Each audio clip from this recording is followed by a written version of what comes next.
안녕하세요 여러분, 반갑습니다. 저는 생열입니다. 오늘 두 번째 시간 다이어트에 대해서 한번 얘기해 보도록 하겠습니다. 여러분, 저탄고지 간헐적 단식 많이 해보셨고 또는 안 해보셨던 분들도 많이 들어보셨을 키워드라고 생각합니다. 그런데 혹시 해보신 분들 중에 부작용은 없으셨나요? 또는 했는데 살이 빠졌는데 다시 요요가 오진 않으셨어요? 내가 생각했던 것만큼의 효과를 보지 못했다거나 기타 등등, 이런 분들이 오늘 영상 보시면 좀 도움이 되실 거라 생각을 합니다. 다이어트에서 가장 중요한 기본적인 사실이 하나 있어요. 이 부분들을 간과한다거나 아예 모르는 상태에서 다이어트를 시작하시면 그 어떤 다이어트를 하셔도 실패합니다. 오늘 영상 끝까지 봐주셔야겠죠? 주변에 다이어트 하시는 분들 굉장히 많잖아요. 그분들이 정말 많이 드셔서 살이 찌시나요? 물론 그런 분들도 있습니다. 그런데 저는 이런 경우가 더 억울함을 호소 많이 한다고 생각해요. 나 진짜 물만 먹어도 살찐다니까? 나는 진짜, 나 하루에 한 끼 먹어. 아니면 잘하면 두 끼 먹어. 근데 실제로 제 주변의 친구들 보면 그렇게 많이 먹지 않아요. 생각보다. 네. 근데 사실 많이 안 먹는데 살이 찌는 건 더 위험하다고 생각을 해 보셔야 할 문제라고 생각을 합니다. 자, 그러면 우리가 살이 왜 찌는지를 한번 생각해 볼게요. 적을 알고 나를 알아야 백전백승 아니겠습니까? 그래서 내가 왜 살이 찌는지 단계를 오늘 한번 여러분들하고 나눠볼 거예요. 우리가 먹는 음식 한번 살펴볼게요. 한국인의 특성상 우리는 탄수화물을 많이 먹죠. 그래서 뭐 빵, 떡, 면, 그리고 실제로 우리가 먹고 있는 반찬 안에 또는 야채나 과일 안에도 탄수화물이 생각보다 많이 들어가 있어요, 여러분. 이런 음식들이 들어왔을 때 우리 몸 안에는 어떤 일들이 일어나냐면 호르몬이 분비가 됩니다. 이제 대사를 해야 되고 소화를 해야 되니까 여러 가지 호르몬들이 몸 안에서 분비가 돼요. 근데 음식물이 들어오면 가장 먼저 저장을 하고 싶어하는 인슐린이라는 호르몬이 들어옵니다. 여기서 키포인트, 인슐린은 저장을 원한다. 음식물이 들어왔어요. 그러면 원래는 포도당으로 변해서 에너지원으로 변해야 돼요. 포도당이 들어온다고 해서 무조건 에너지원으로 가는 건 아니고 인슐린이 필요합니다. 그래서 세포가 이렇게 있으면 세포의 이렇게 겉에 표면에 촉수가 이렇게 있어요. 촉수 보이시나요? 네, 이 촉수들이 이렇게 포도당을 감지를 하는 게 아니고요, 인슐린을 감지합니다. 그래서 인슐린 너구나, 너 왔구나, 너 안에 포도당 있지, 내가 너를 슝 먹어서 에너지로 바꿔줄게. 열쇠가 되는 게 인슐린이에요. 그래서 굉장히 중요한 역할을 하고, 인슐린이 없으면 그래서 포도당을 인지를 못하기 때문에 사실 당뇨라는 병의 근원이 되기도 합니다. 그래서 인슐린이 문제가 아니라 사실은 세포의 털이 문제인 거예요. 세포의 촉수가 제대로 인지를 못하면 인슐린인지 포도당인지 모르기 때문에 에너지원으로 바꿀 수도 없을 뿐더러 세포가 포도당을 먹어서 영양분을 해야 되는데 그것도 못한다는 거죠. 네, 인슐린은 저장을 하는 성질을 가지고 있고 포도당을 가지고 세포로 들어가는 역할을 합니다. 예를 들어서 먹어야 할 양이 10만큼 먹었어요. 그러니까 10만큼 먹어야 에너지원으로 바뀌어요. 그런데 우리가 10만큼만 먹나요? 솔직히 따져볼게요. 우리가 점심을 먹었어요. 날씨 이제 진짜 덥다. 이제 여름인가 봐. 우리 아이스크림 하나 먹을까요? 먹으러 가요. 이제 4시까지, 5시까지 열심히 일을 했어요. 하다가 옆에 있는 과장님이 햄버거 우리 반반 할까? 이러면 어떻게 돼요, 여러분? 가야지. 먹어야지. 그쵸? 근데 또 웃긴 건 뭔지 알아요? 내가 실제로 그 시간에 배가 안 고파도 먹으면 들어간다? 너무 신기하죠? 맛있잖아요. 근데 그러면 어떤 일이 일어나요? 반 개가 아니라 그냥 한 개를 먹게 돼요. 그리고 저녁을 또 먹죠. 이러면 과잉 섭취가 된 거잖아요. 자, 그 이상의 무언가가 자꾸 들어오면 아까 인슐린이 저장하는 기능을 한다고 했잖아요. 저장을 하기 시작합니다. 자, 이제부터 이제 살이 찌기 시작하는 거예요. 근데 어디다 저장을 하냐면 간과 그다음에 근육에 저장을 하게 돼요. 글리코겐이라는 형태로. 자, 이제부터 냉장고를 한번 생각해 볼게요. 지금 방금 저장한 이 글리코겐은 냉장실이에요. 음식이 너무 많고 지금 당장 먹을 건 아니야. 그러면 음식을 어떻게 해요? 소분해서 냉동실에 넣잖아요. 그쵸? 이게 에너지도 마찬가지인 거예요. 인슐린의 판단을 했을 때 이제 글리코겐으로 다 갈 만큼 갔어. 이제 간이랑 근육에 더 이상 저장할 데가 없네? 그러면 어떻게 해요? 냉동실에 집어넣어요. 크게 지방의 형태로 저장이 되는 겁니다, 여러분. 사실 가장 좋은 건 에너지원이 될 만큼만 먹으면 돼요. 근데 그게 되나요? 안 돼요. 그건 쉽지 않습니다. 그래서 이거 의지의 문제라고 표명을 하면 절대로 안 돼요. 의지의 문제로 갈 수가 없습니다. 내가 그런 의지가 안 생기게 내 몸을 만들어줘야 되는 게 핵심인 거죠. 자, 살이 찌는 과정을 설명드렸어요. 이제 지방이 연소되는 과정 설명드릴게요. 지방이 빠지는 과정은 살이 찌는 과정의 역순이 아니에요. 살이 찌는 과정이랑 똑같이 갑니다. 글리코겐으로 저장되어 있던 이 간과 근육의 이 에너지를 먼저 빼서 씁니다. 우리 아까 몸에 냉장고라고 생각하자고 했었잖아요. 냉장실에 있는 거 먼저 꺼내고 그 다음에 냉동실에 있는 거 꺼내요.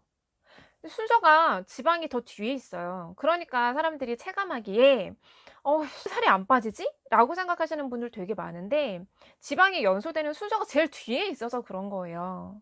생각을 해보셔야 돼요. 지금 내가 운동을 하고 있고 다이어트를 하고 있는데 지금 빠지고 있는 건 아직 지방이 아니구나. 내 간이랑 내 근육에 있던 글리코겐이 나가고 있구나. 요거를 생각하셔야 된다라는 거예요. 아셨죠, 여러분? 지방이 그래서 좀 더 늦게 빠질 수밖에 없다. 이 사실을 먼저 인지를 하시기 바랍니다. 그럼 우리는 어떻게 해야 정말 다이어트를 할 수 있는 걸까요? 가장 첫 번째는 인슐린에 대한 것을 한번 생각해 볼게요. 아까 제가 인슐린이라는 호르몬이 저장을 하는 기능을 갖고 있다고 말씀드렸어요. 탄수화물의 농도가 높은 음식일수록 인슐린이 갑자기 많이 분비가 됩니다. 그런 상황을 막아야 다이어트에 많은 도움이 되실 거예요. 그래서 그런 음식들을 찾으실 때 인터넷에서 한번 검색해 보세요. GI 수치라고 있습니다. GI 수치가 낮은 음식들을 검색해 보시면 흔히 우리가 말하는 그 식이 조절할 때 먹으라고 하는 음식들이 나와요. 예를 들면 흰 쌀 말고 뭐 현미라던가 이런 거 먹으라고 하잖아요. GI 수치가 낮은 음식들은 그런 음식들이긴 해요. 그런 음식들을 먹을 때도 인슐린이 나오지만 급격히 나오지 않기 때문에 얘네들이 지방화시키는 것을 좀 천천히 막을 수 있다는 거죠. 그리고 두 번째는 인슐린 저항성이라는 것에 대해서 잠깐 설명드릴게요. 아까 제가 나는 물만 먹어도 막 살이 쪄.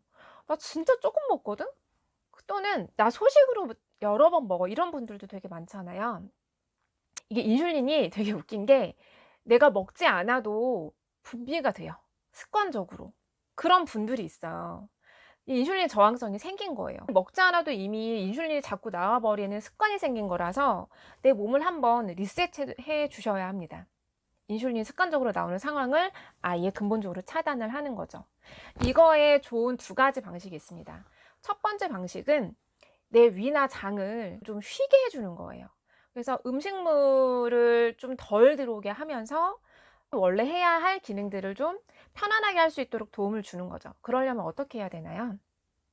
유동식의 형태로 영양분이 높은 영양소들을 섭취할 수 있는 것들. 그래서 즉 흔히들 말하는 뭐 리셋하는 과정. 정말 강추드립니다. 그리고 세 번째, 공복 시간을 길게 유지하는 거. 간헐적 단식이라고 하는데요. 인슐린이 나오는 그 시간을 조금 막아주는 개념이라고 생각하시면 돼요. 습관화된 인슐린 저항성을 조금 줄여보는 거죠. 세 번째가 진짜 중요합니다. 제가 아까 영양소를 섭취하는 것에 대해서 말씀드렸는데 요요를 방지할 수 있기 때문이에요. 자, 이제 한 챕터 넘어가서 요요를 방지하는 것에 대해서 이제 설명을 좀 드리도록 하겠습니다. 우리 몸의 구조상 내가 가장 피곤하고 힘들 때 어디가 제일 일을 많이 하고 있는 걸까요? 맞습니다. 간이에요. 간은 내 몸 안에 있는 노폐물들을 잘 걸러내서 장까지 내보내는 가장 큰 역할을 하는 우리 몸에 있는 기관 중에 하나예요. 간에서 지용성 독소를 수용성으로, 그래서 내 몸 안에 있는 노폐물을 잘 녹여서 배출을 시키려면 수용성으로 바꿔줘야 되잖아요. 근데 이 수용성으로 바꾸는 과정에 가장 많이 필요한 것이 비타민, 미네랄이랑 항산화제예요. 그런데 분해하는 역할을 하는 게 담즙이 그 역할을 하거든요. 담즙이 원활하게 잘 분비가 되게 하려면 필요한 게 또 오메가3가 필요해요. 그러면 노폐물이 장으로 가겠죠.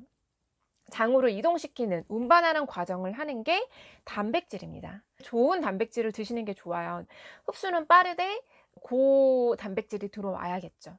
끝까지 장까지 운반을 하면 장에서 장 운동을 잘 하게 하려면 뭐가 필요하다고 하나요? 네, 유산균, 그다음에 식이섬유, 또 적절한 수분 필요하다고 하죠. 그래서 몸에서 이렇게 노폐물이 빠져나가는 과정까지 많은 영양분이 필요한데 우리는 어때요? 원푸드 다이어트 많이 하죠. 네. 그리고 레몬 디톡스 같은 것도 많이 해요. 레몬 디톡스 왜 하나요? 독소 배출한다고 하는 거잖아요. 내 몸을 좀 쉬게 해주는 클렌징 같은 역할을 한다고 하잖아요. 그런데 레몬 안에 제가 방금 말씀드렸던 항산화제, 미네랄, 단백질, 뭐 식이섬유, 유산균, 뭐 수분 다 들어있나요? 레몬이 이 역할을 다 하지는 못한다는 거죠. 지방을 분해하는 역할을 일부 도와줄 수 있다고 생각해요. 그리고 다른 원푸드 다이어트도 마찬가지라고 생각합니다. 진짜로 필요한 게 뭔지를 생각해 보셔야 돼요. 자, 뭐 우리 몸 안에도 있고 외부 독소도 있을 수 있어요. 미세먼지도 있죠. 바이러스도 있죠. 내부 독소는 뭐가 있을까요?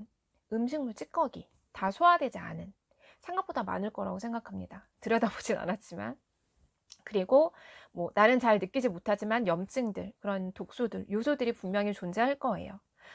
얘네들의 특징은 자기 혼자서 떠다니지 못해요. 왜냐하면 내 몸을 방어하기 위해서 얘네들이 떠다니면 얘네들이 예를 들어서 막 떠다니다가 막 이런 데 갖다 붙어요.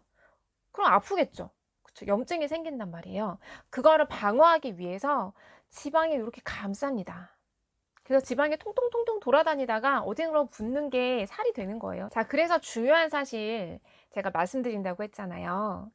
지방이랑 독소가 같이 내 몸 안에서 완벽히 배출이 되지 않는 이상에는 다시 요요가 옵니다. 만약에 지방만 나갔다고 생각해 볼게요. 그러면 독소가 내 몸 안에 떠돌아다니잖아요. 그럼 내 몸이 생각했을 때 위험해! 안 되겠어! 그러면서 다시 지방을 붙여요.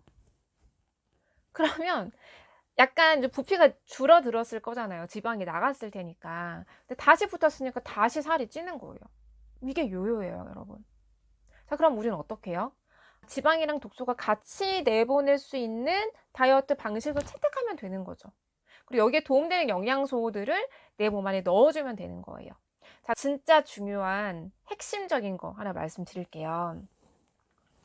우리의 세포가 이렇게 있어요. 제가 아까 이렇게 막 그 촉수랑 돌기가 있다고 말씀드렸잖아요. 세포는 숨을 쉬니까 눈에 보이진 않지만 세포에 땅구멍 같은 게 있어요. 면역 탄수화물이라는 성분이 있습니다. 면역 탄수화물이 내 몸 안에 가득하면 얘네들이 그 땅구멍으로 이렇게 슉슉슉 들어가서 펌프질을 해요. 뭐 때문에 할까요?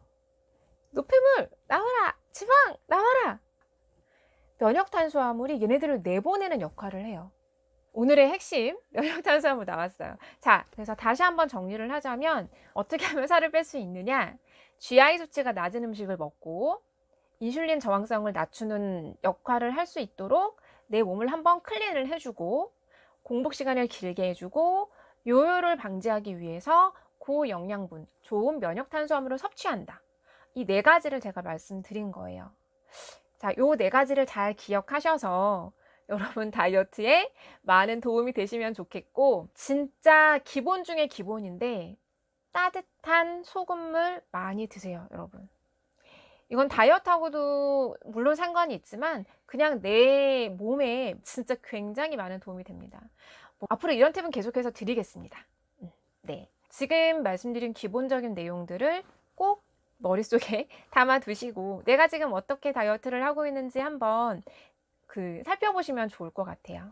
그래서 다음에는 면역 탄수화물에 대해서 조금 더 깊게 나눠보도록 하겠고요. 그리고 드디어 제가 이제 동작치유라는 과정이 거의 끝나게 돼서 여러분들한테 간단하게나마 마음에 좀 위안을 받으실 수 있는 동작치유를 영상으로 찍어 보도록 하겠습니다. 이제 두 번째 시간이지만 좋아요, 구독 눌러주시면 좋겠습니다. 여러분 함께 다이어트하고 몸, 마음 함께 힐링했으면 좋겠습니다. 예뻐지세요. 안녕.